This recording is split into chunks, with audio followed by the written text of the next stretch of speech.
complètement convaincu que ça, c'est dans la capacité ou le potentiel de tous les gouvernements de institutionnaliser ce genre d'analyse financière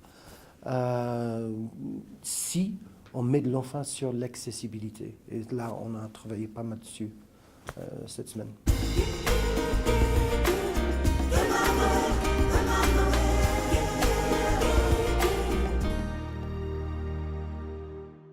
À l'asymétrie d'information par rapport aux grandes entreprises, nous, on est désarmés et donc ce genre de cours peuvent nous aider à avoir des outils qui nous aident à faire des décisions.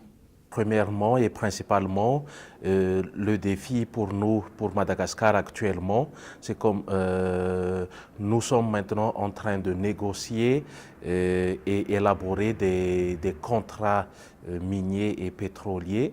Donc c'est équiper le gouvernement dans le processus de prise de décision et aussi de savoir exactement qu'est-ce que le gouvernement veut dans l'approche sur la gestion de ces ressources stratégiques-là. Comme vous le savez, en Tunisie, on a eu une révolution et la confiance entre le gouvernement et les citoyens s'est beaucoup détériorée. Donc, le gouvernement, pour rétablir cette confiance, a bien voulu publier les contrats pétroliers, puisque l'une des revendications des citoyens était de savoir quelle est la part du gouvernement dans ces contrats pétroliers.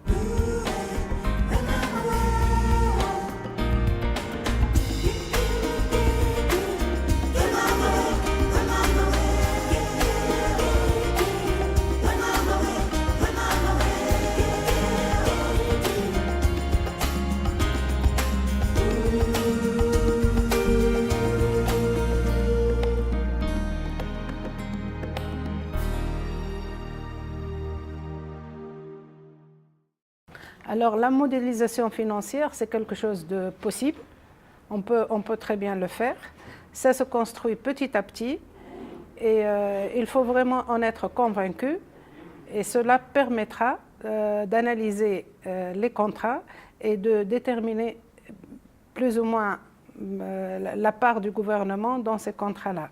Le partage d'informations et aussi dans le cadre de la lecture même des différents modèles de contrats qui nous permettraient de revoir sur les contrats déjà passés où on en est qui devrait être amélioré et comment surtout optimiser les gains du gouvernement pour être redevable à la population dans l'octroi de ces ressources stratégiques-là. Ce que je peux retenir, c'est que la modélisation se présente comme un outil de transparence.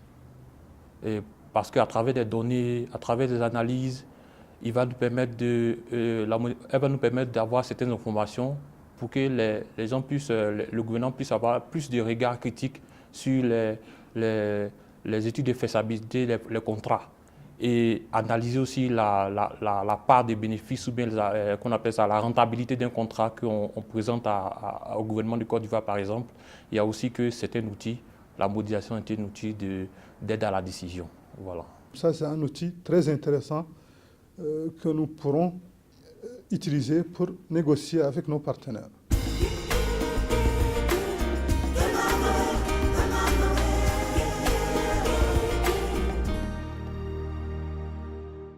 L'approche de Cabri, je le trouve super utile dans la mesure où on regroupe les fonctionnaires qui ont les mêmes responsabilités et occupent les mêmes postes dans des gouvernements divers. Et là, on arrive à une sagesse collective et une expérience collective qui est beaucoup plus que la somme des parts. Alors, je crois que c'est le lieu de féliciter Cabri qui vraiment a répondu à notre aspiration depuis la session du Ghana où vraiment on a souhaité vivement qu'il y ait une session encore plus longue sur le thème abordé qui est d'importance capitale. Je crois qu'il faut dire merci à Cabri et l'approche qui est celle de prendre un cabinet privé et d'aborder une question qui est vraiment capitale. Je crois que Cabri, le faisant, se soucie des bien-être des populations. Dans l'approche de Cabri, comme j'ai déjà mentionné tout à l'heure, il y a aussi sur le partage d'expériences et le partage d'informations entre les pays, ou surtout la constitution des réseaux dans ce domaine-là. Mais surtout, cela va accélérer aussi le processus de notre pays, de Madagascar, pour devenir être membre à part entière et actif de Cabri.